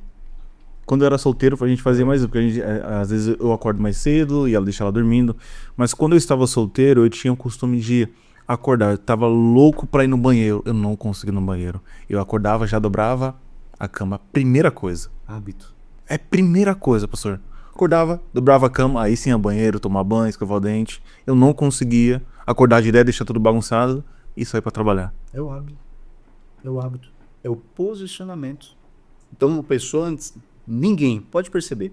Tem Isso é verdade. Gente que ela, exemplo, né? A gente estava conversando um pouquinho antes do podcast começar sobre a questão do exercício físico, da academia e tudo mais. Que é importante. Que é importante. Então pode perceber, a maioria das pessoas que estão ouvindo aí, todo mundo, se não todo mundo, mas uns 90% das pessoas já fizeram alguma vez inscrição na academia. Sim. No primeiro mês.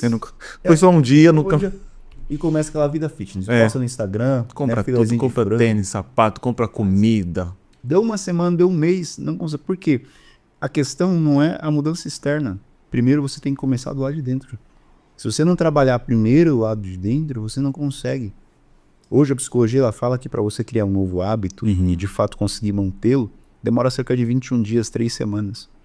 Então, o que as pessoas querem? Elas querem do dia para a noite ter resultado, elas querem do dia para a noite mudar tudo. E não. Não é bem assim. É aos poucos. É um posicionamento, é uma decisão. Entendeu? É muito difícil, é uma renúncia, é uma guerra, entendeu? Por exemplo, só que eu aprendi uma coisa, uma lição. Tudo que gera algum tipo de desconforto é o que vai me dar crescimento. Tudo que me gera algum tipo de desconforto é o que me dará crescimento. Acho que eu tenho que anotar, tem vários... Pastor, que isso? Bora lá, pode mandar bala, pastor. Tudo que tem desconforto... Tudo que gera um desconforto é o que me dará crescimento. Tudo. Isso você pode analisar para todas as áreas da sua vida. Uma pessoa que hoje ela é bem sucedida, por exemplo, ela fez uma faculdade de Direito, exemplo. Ela estudou durante 5 anos. Essa pessoa que ela não cresceu numa casa onde a gente teve ali a honra dos pais pagar a faculdade, hoje é um cenário brasileiro, a maioria das pessoas elas têm que trabalhar e elas pagaram a faculdade.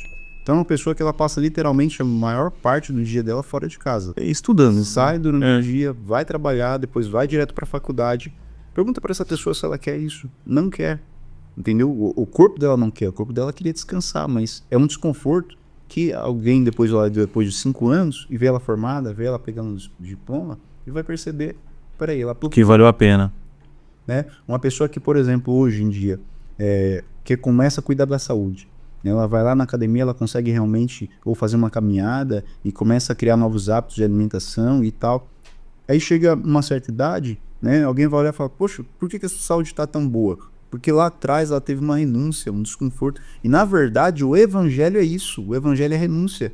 O próprio Cristo ele falou, quem quer vir após mim, negue-se a si mesmo. O que é negar a si mesmo? Desconforto. Tome a sua cruz. Tudo que gera crescimento. Por exemplo, jejum. Ninguém gosta. Ninguém gosta de fazer jejum. Até mesmo orar. Orar. É a verdade, ninguém gosta de orar. Gera crescimento. Exatamente. O jejum, ele te dá uma percepção do mundo espiritual. Por exemplo, eu que me inicio muito na área de cura e libertação, tem dias que assim que eu faço jejuns prolongados, 2, 3, 4, 5 dias só na água, às vezes. Por quê? Porque eu crio uma conexão, uma percepção no mundo espiritual. Quando eu olho para certas pessoas, eu já me revelo que está em oculto. Entendeu? Mas por quê? É desconfortável. Você passar ali 2, 3 dias só na água, entendeu? E aí, às vezes, geralmente a época que mais aparece doce de tudo quanto é lado. Aparece gente oferecendo para jantar tudo, com você, tudo. Até quem nunca pagou nada para você fala... Literalmente, isso é verdade. É um sinal, entendeu? A oração é desgastante, é complicado. Você ficar ali 1, 2 horas de joelho, chorando e tal. Mas depois que você entra no Santo dos Santos, você começa a colher os frutos, né? E aí tem uma frase que eu sempre digo: nunca clame ao céu acerca de uma colheita cujas sementes você nunca plantou. Repete.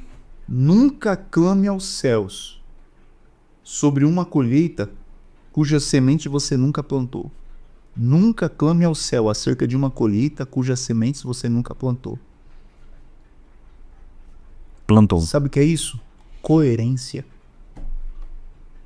Tem muita gente que, Deus, eu quero, tá, mas você plantou o que para isso?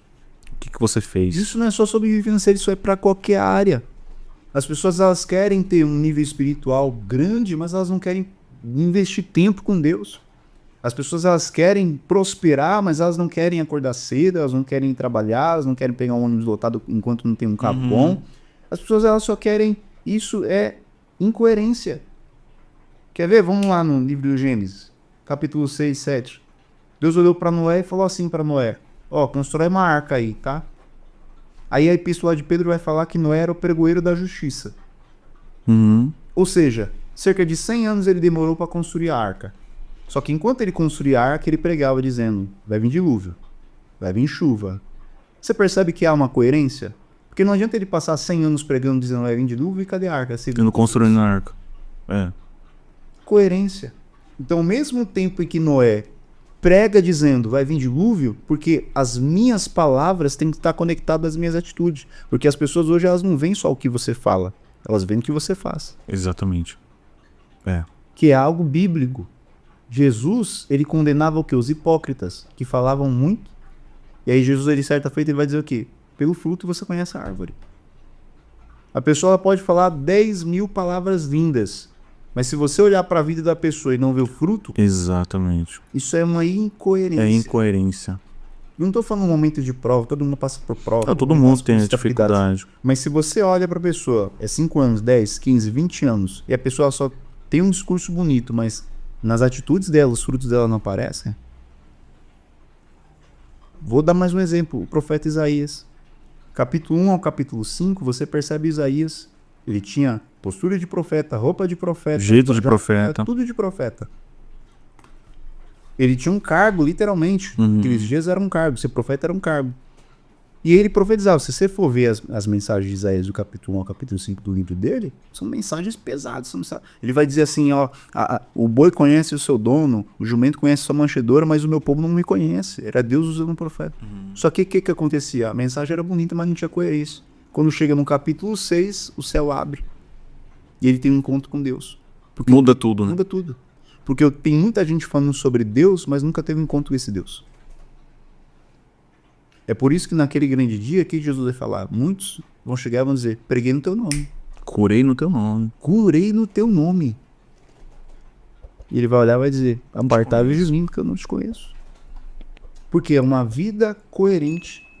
Hoje as pessoas, elas querem muito, almejam muito e fazem pouco. É por isso que eu li essa frase. Nunca clame ao céu acerca de uma colheita cuja semente você nunca plantou.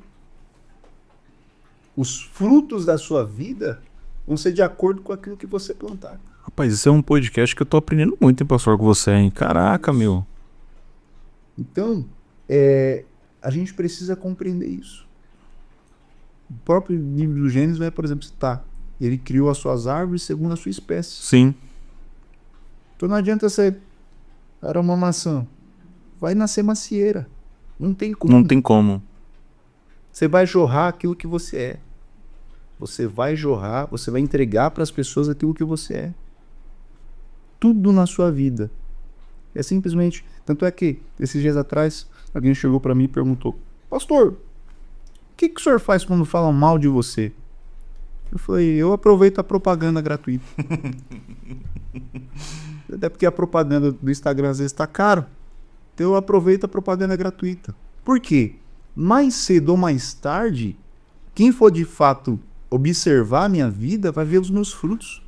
E os meus frutos vão falar por mim. Você vai jorrar o que você é. Forte. Você vai transbordar o que Forte. você é. Então, deixa pra lá. Mais cedo ou mais tarde alguém vai olhar, vai fazer o parâmetro mediante aquilo que falaram de você O que você é. e o que você é e vai falar, mas é aquilo que a pessoa falou Nada a ver. bate. É. Os frutos, entendeu? É o que Jesus ensina no Sermão da Montanha, Mateus capítulo 5, ele vai falar, vós sois a luz do mundo e sal da terra. E certo versículo ele vai dizer assim, deixe a vossa luz brilhar, para que vejam as vossas boas obras, e aí então glorifiquem o vosso Pai que está no céu. Porque alguém pensa que glorificar Deus é só glória a Deus e aleluia. Mas biblicamente, glorificar Deus é gerar fruto. Gerar fruto. Até porque, lá vai, o único motivo da gente ainda estar vivo nessa terra é para gerar algum fruto para a glória de Deus. Quer ver uma experiência que eu tive? Alguns anos atrás, tive muitas experiências, assim, ficaria 24 horas falando aqui fácil. Mas uma das experiências assim que eu tive sobre isso, uma vez eu estava orando e Deus falou assim para mim, por que você merece acordar amanhã? Eu falei, pronto, Deus vai me recolher. Aí eu chorei, fui pro altar orar. Falei, Deus, o Senhor vai me levar. Começou a meu filho ficar acabou de nascer, minha esposa e tal. Eu não tô em pecado, Jesus. Tô com a minha vida no altar, tô pregando tua palavra. O Senhor vai me levar por quê? E Deus fala assim para mim, não vou te levar, não vou te recolher. Essa pergunta que eu tô te fazendo é para você fazer para minha igreja. Por que você merece acordar amanhã? Aí eu falei, Deus, me explica.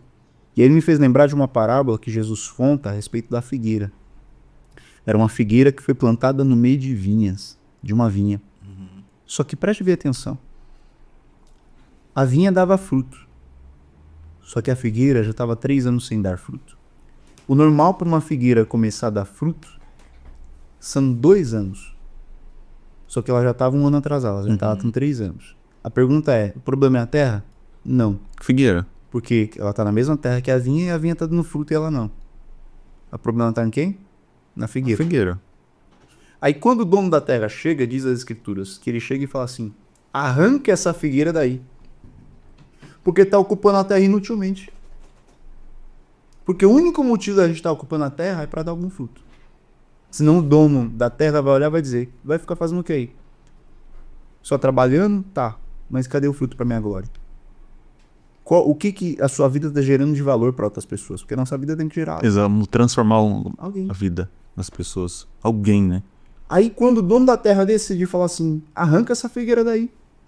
Porque além de ela não estar dando fruto, ela está sugando a energia que era para dar para vinha. Ou seja, se você não dá frutos, acaba sugando, atrapalhando outra pessoa. Aí o que acontece? O vinhateiro, diz o texto, que ele chega e fala assim, não, meu senhor, Calma. vamos fazer o seguinte, um acordo? Durante mais 1 ano eu vou cuidar dessa figueira. Eu vou adubar. E se porventura, depois de 1 ano, ela não der fruto, a gente arranca ela. Era Deus dizendo, eu vou dar um prazo. Tem gente que a pessoa tá acordando todo dia, ela não tá vivendo, ela só está sobrevivendo. Ela acorda o mesmo dia, acorda o mesmo horário, vai para a mesma empresa que ela não gosta de trabalhar para receber os mesmos salários que ela não fazer gosta. a mesma coisa. Fazer a mesma coisa, gerando o mesmo fruto, e a pessoa tá lá e Deus tá perguntando, para que você merece acordar amanhã? Qual o fruto que você está gerando realmente para minha glória? O que as pessoas estão recebendo através de você? Porque a partir do momento que a gente não está dando fruto para nada, não tem por que a gente ocupar espaço. Para quê? Só para trabalhar? Só para pagar a conta? Só para fazer uma viagem hoje? É. Porque nós estamos aqui não é por conta de nós. Estamos aqui, Paulo diz, porque dele, por ele, para ele. São todas as coisas. Porque nele vivemos, nos movemos e existimos. Nós estamos conectados. Aí Jesus fala sobre a gente está conectado que a videira é verdadeira. Se a gente está conectado em Cristo, a gente vai dar fruto que Cristo espera de nós. Então é um despertamento. É um posicionamento. Não dá para dizer que quer ir morar no céu se você não se envolve com esse Deus aqui na terra. É, isso é verdade. Alguém lá, chega na sua casa lá, uma pessoa que não conhece você, que nunca falou com você e vai entrar na sua casa? Não. Relacionamento. É. Se não tem relacionamento, não tem intimidade, né? Quer ver? Mateus capítulo 25 vai falar sobre a parábola das 10 virgens. Eram 10 virgens. Característica para as 10 era a mesma. A roupa das 10 era a mesma. O ambiente das 10 era a mesma. As 10 carregavam a mesma coisa, uma lamparina. Todas as 10 tosquenejaram e dormiram. Todas aguardavam o noivo. Só que qual a diferença? 5 tinham azeite de reserva. E outras 5 não. É por isso que Jesus mais pra frente ele vai dizer assim, estarão 2 num campo. Um subirá e outro permanecerá. Estarão 2 dormindo numa cama. Um subirá e outro permanecerá. Estarão 2 moendo. Um subirá. Mas peraí, como assim? Porque mesmo ambiente, mesmas vestes, mesmo comportamento, não garante. Se a postura, se o posicionamento não for o mesmo. O que tem de gente vem pro culto, que dá glória, que até profetiza, faz um monte de coisa.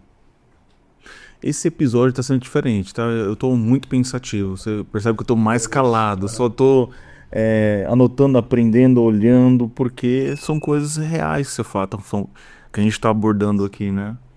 Então, são coisas... É clareza. Eu, principalmente, depois que eu comecei a pastorear a igreja, né? Eu sempre tive muita responsabilidade. Sim. Todas as igrejas que eu sempre preguei, mesmo na época de itinerante, sempre com muita responsabilidade. Mas quando você acaba começando a pastorear a igreja, e você começa a viver ali literalmente, hoje... Entender como funciona, né? Entender. 90% hoje do meu pastoreio não é púlpito. É gabinete. É conversa. É visita no lar. É abraçar. Entender a dor. 10% que é púlpito. 10% que é o momento que você prega a palavra. Que você ensina a igreja com o microfone na mão. O demais... Então dá para o senhor entender que as pessoas estão sofrendo. Sofrendo. Todo mundo tá... Mas por quê? Porque hoje em dia dá pra contar no dedo quantas pessoas querem fazer isso que a gente tá falando. Posicionamento. Mergulhar. Renunciar.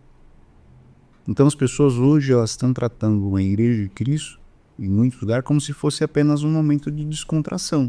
Elas vão esperando que alguém que está ali ministrando, alguém que está ali orando, resolva todos os problemas. Da vida dela.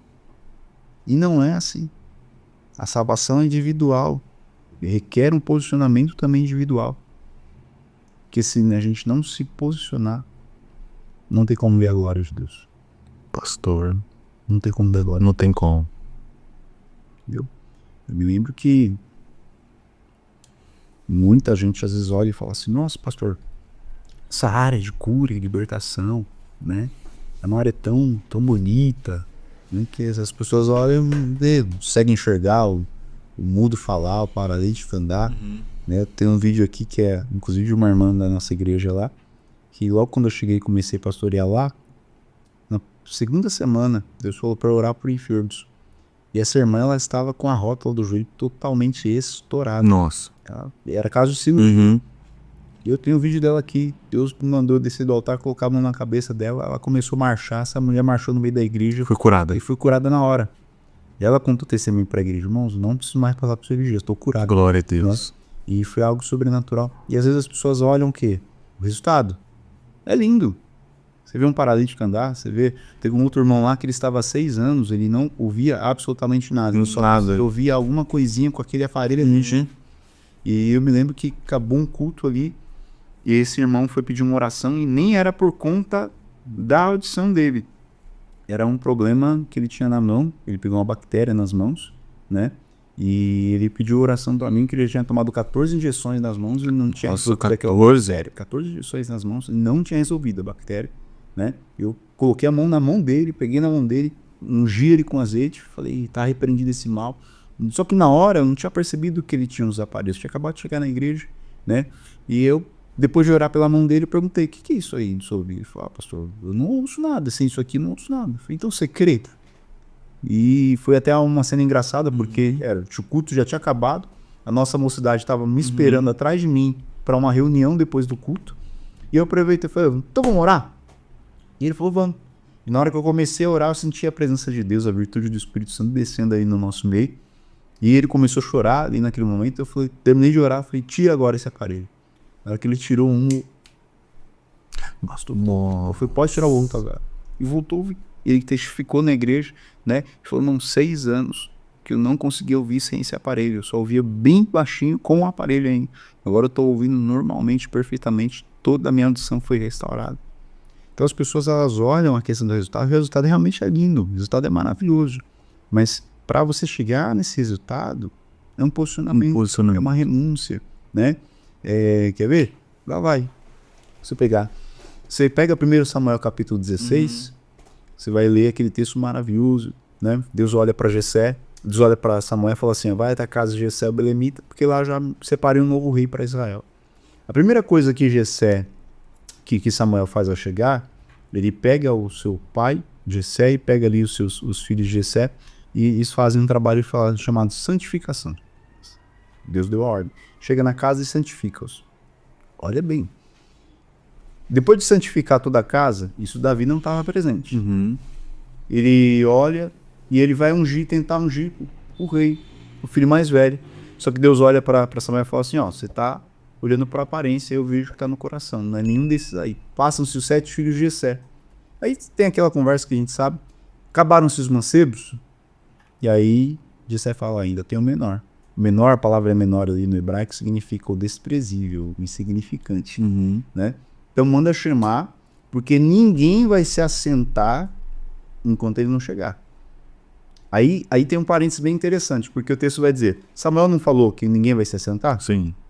Só que, se você abre lá em 1 Samuel, você vai perceber que o texto vai dizer que assim que Davi chega, o texto vai dizer que Deus olha para Samuel e fala assim, levanta agora e unge. Por que Deus manda levantar? Deus só manda levantar alguém que está sentado ou deitado. Mas Samuel não tinha falado para ninguém se sentar? Quando alguém senta, por quê? Porque alguém está cansado. Porque a gente às vezes fica pensando, por exemplo, cuidar de ovelhas, hoje é como se fosse cuidar de cachorro, que a gente cuida no quintal de casa, né? Que a gente só chama o cachorro já tá dentro. Cuidar de ovelha não, às vezes você tinha que andar vários e vários quilômetros achando um pasto verdejante, um lugar que tem água para você cuidar de ovelha. Então não era o quintal da sua casa. Então provavelmente Davi demorou. Só que o texto vai dizer que Davi já tinha dado a vida dele pelas ovelhas, matando um urso e matando um leão. Ou seja, você acha que Davi, um cara que dá a vida pelas ovelhas, a ponto de matar um urso, matar um leão, ele ia deixar as ovelhas dele de qualquer jeito? Não. Então, primeiro ponto. Para ele receber a unção na casa do pai, ele tinha que deixar organizado o que estava do lado de fora. Muita gente só quer vir aqui e receber a unção, mas não quer organizar para estar do lado de fora. Boa. Então, primeiro ponto. Quando Davi chega, e aqui é onde eu queria chegar, para a gente encerrar essa parte, a Bíblia diz que Samuel olha, Deus olha e fala assim, levanta e unge-o, porque esse é. A pergunta é, os 7 irmãos e Jessé, eles não tinham passado pelo processo de santificação? A pergunta é, por que Deus não mandou Davi santificar? Lá vai. Quem luta com urso e leão sabe que não dá para andar de qualquer jeito no campo. Davi, ele sabia, se eu andar de qualquer jeito no campo, o leão e o urso tá aí para me pegar. Então quem anda no campo, ele já anda com uma vida santa. Quem anda matando urso e leão, ele já sabe que tem que andar com uma vida regrada. Então quando ele chega, a ordem de Deus para Samuel é só unge. E o texto vai dizer que naquele mesmo momento o Espírito do Senhor se apoderou. Porque tem muita gente que pensa que eu vou santificar quando chegar na igreja. Na hora que começar o culto, 7 horas da noite, eu dobro meu joelho e começo a orar. E quem disse que isso? É por isso que às vezes dá 9 horas da noite, 9h30, é aí que Deus vai começar a operar. Exatamente. Porque o culto não começa aqui. O culto é lá. Exatamente. Já começou há muito tempo. E aí quem começa, assim que acordou, a adorar a Deus, a cultuar, a santificar o coração, a ligar a mente no céu, pode perceber. Ele chega na igreja já ligado, já conectado. Porque quem mata urso e leão sabe que não dá pra andar de qualquer jeito. Não dá pra andar de qualquer jeito. Vida não tá. Então é posicionamento. Posicionamento. Tudo se refere a posicionamento. Posicionamento. Porque sem posicionamento, você não vê a glória de Deus. Quando você tem um bom posicionamento, você tem tudo. Você tem tudo. Pastor, Deus abençoe. Amém. Que papo gostoso foi esse. Amém. Deixa um recado pro nosso público, é uma oração rápida aí, para abençoando. Quem sabe alguém que tá assistindo esse episódio, né, entenda que o posicionamento, com o posicionamento. Uma palavra para alguém que tá em casa, é só você fazer uma retrospectiva da sua vida. E você ser sincero com você mesmo e você internalizar. Tem muita coisa na sua vida que não está dependendo de homens. Tem muita coisa da sua vida que só depende de você. Você tem uma palavra, você tem uma promessa, você tem pessoas que estão dispostas a te ajudar. E talvez está se questionando até quando eu não vou conseguir melhorar. Até quando eu não vou conseguir romper. E talvez nessa hora Deus está falando para você. Só falta um posicionamento. Porque você tem tudo para você dar certo. E ainda que você não tivesse nada, você tem o mais importante aqui, a palavra. Porque quem tem uma palavra tem tudo. Se você tiver uma palavra, foi através da palavra que os mundos foram criados.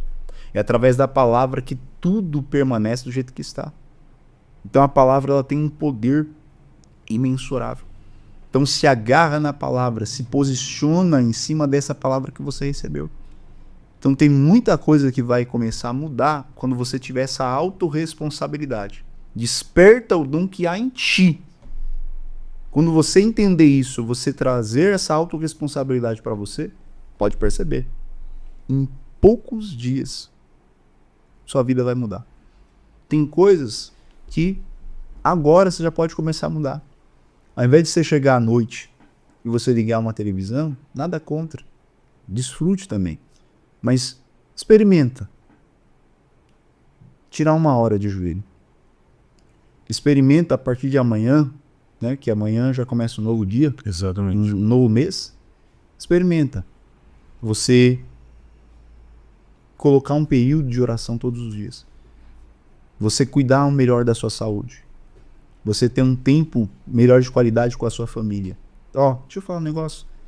Talvez tem gente que está me ouvindo que você está colocando a culpa no diabo, baseado numa guerra que você está passando no seu casamento. Deixa eu te falar. Tem culto que não é no monte. Tem culto que não é na igreja. Sabe o que às vezes está faltando? Sabe como essa frieza no seu casamento vai sair? Quando você levar a sua esposa para jantar. Porque às vezes a gente espiritualiza demais. A gente sobe o monte, desce o monte, vai pro vale e vai pra a igreja. A gente vai para um monte de lugar. Deus está dizendo, tem coisa que um restaurante vai resolver. Às vezes o filho está em casa, triste, deprimido, uma criança triste, amuada. E às vezes você está orando, expulsando demônio, e às vezes não é questão nem de demônio, às vezes é levar essa criança num parque para ela correr. E esse podcast aqui, hoje a palavra é sobre vida cristã, posicionamento. Tem muita coisa que você vai resolver por posicionamento. E eu quero orar por essa pessoa que está ouvindo a gente.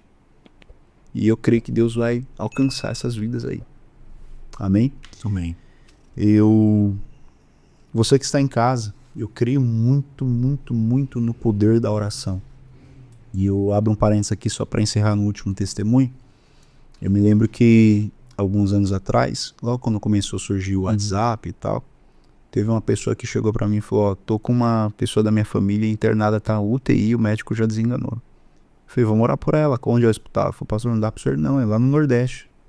Então vamos fazer o seguinte, na hora o Espírito Santo falou para mim: me envia um áudio de oração pelo WhatsApp.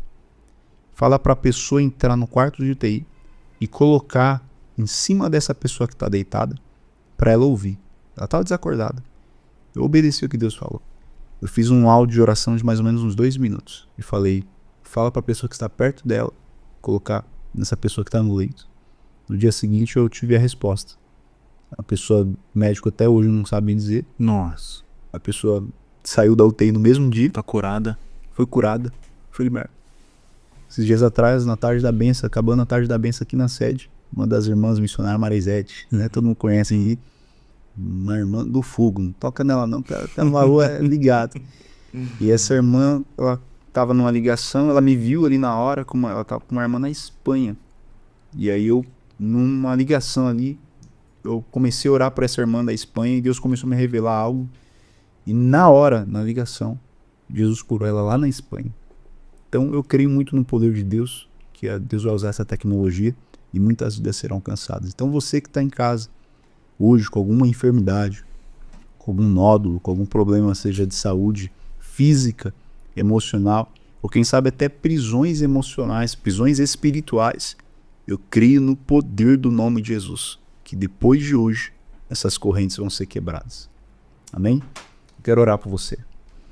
Senhor, pelo poder que há no nome de Jesus, nós estamos finalizando esse podcast e eu tenho certeza que muitas vidas mesmo, serão alcançadas através dos testemunhos, através da tua palavra.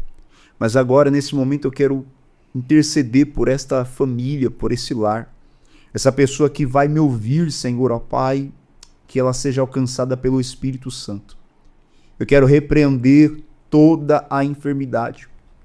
Até porque a tua palavra diz em Isaías 53, o castigo que nos traz a paz estava sobre o Senhor. E pelas tuas pisaduras nós somos sarados. O Senhor não pediu para a gente curar, não, Senhor. O Senhor deu uma ordem: curai os enfermos e anunciai-lhes que é chegado ao reino dos céus.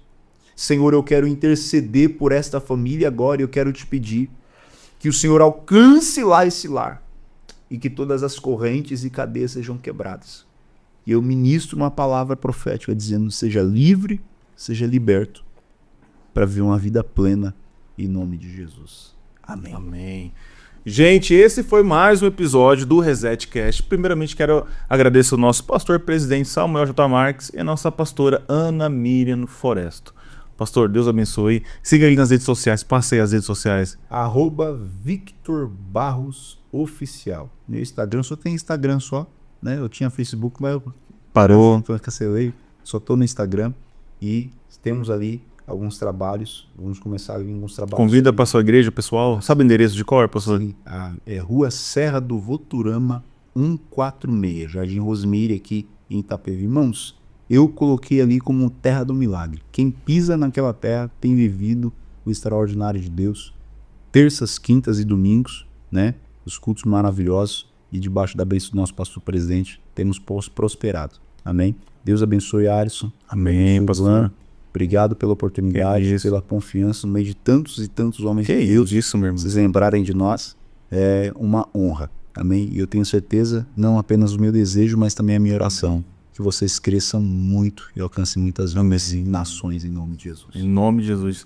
Gente, Deus abençoe. E lembrando que a Colab é uma escola de mídia para a igreja, onde você aprende a propagar o nome do Senhor Jesus através da internet, com curso de design, marketing, gerenciamento de redes sociais, filmagem, projeção, entre outros cursos. Então a Colab é a solução para você e para sua igreja. Deus te abençoe. Até o próximo episódio.